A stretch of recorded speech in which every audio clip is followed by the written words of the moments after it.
In music class, 4th and 5th graders are using a couple different websites to review and practice reading music. We're focusing on the letter names of the notes for treble clef. If you go to the blog and then click on your grade level, I'm going to do 4th grade, but it's the same if you do 5th grade. You've got the post all about the notation practice websites, and the one we're going to look at first is the site for letter names of notes, Activity 1. You've got a page with instructions that will tell you what to do, but navigating the website can be just a little bit tricky. So we're going to click on that. You see lots of stuff when it opens up, but what we want is where it says trainers. Right here, there's a drop-down menu, and we're going to choose Note Trainer. Once that opens, you see a note on the staff, you figure out the letter name, and you click on the corresponding letter below. What I'm going to show you is how to adjust the settings. So if you want to narrow the range of pitches to just the ones we're using in class, you can make it a little bit simpler as you're learning, or if you're very comfortable reading music already, you can make it more challenging. So if we go to Toggle Helpers, click on that, and it gives you the letter names of the notes on the lines and spaces. If you're new to note reading, toggling the helpers will help you get started. But if you are counting how many you have correct, you can't start counting until you have turned those off. So yes, this is A, and that one's D. See, I'm getting them all right. I'm just looking over to the side here and finding which letter corresponds to that line or space. If you're using your helpers, that's an excellent way to get started, but you can't count that score towards the 10 in your instructions page. So click on Toggle Helpers again, and they're removed.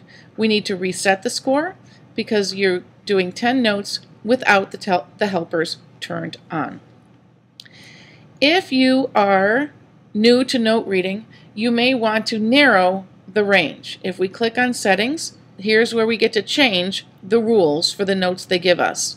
If you want to focus just on the 3rd grade notes, you're going to set it this way, 2nd line through the 4th line, and then click on Settings again, and all the notes that they give you will be within that range. They'll only give you those 5 pitches.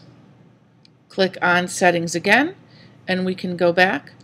The default setting is C below the staff to the G above the staff, and those happen to be all the notes that are used on Recorder in 5th grade.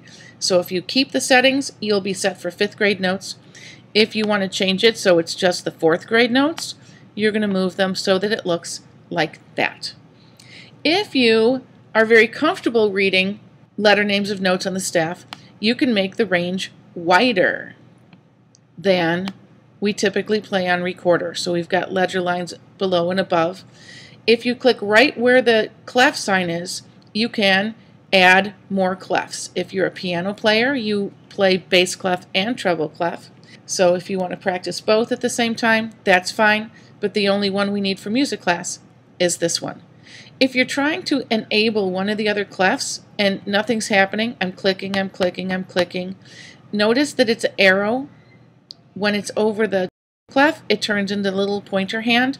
That means it's clickable. So, yes bass clef, no bass clef.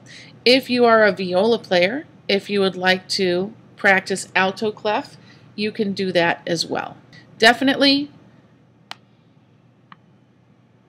treble clef, and those are the default settings.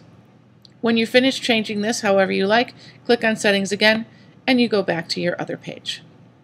So that gives you a little bit of an overview of how this works. Remember, you can turn the helpers on, but only count your 10 with the helpers off. If you are starting from scratch, let's do a couple. If you need to restart your count, click on Reset Score. If you have questions, please let me know.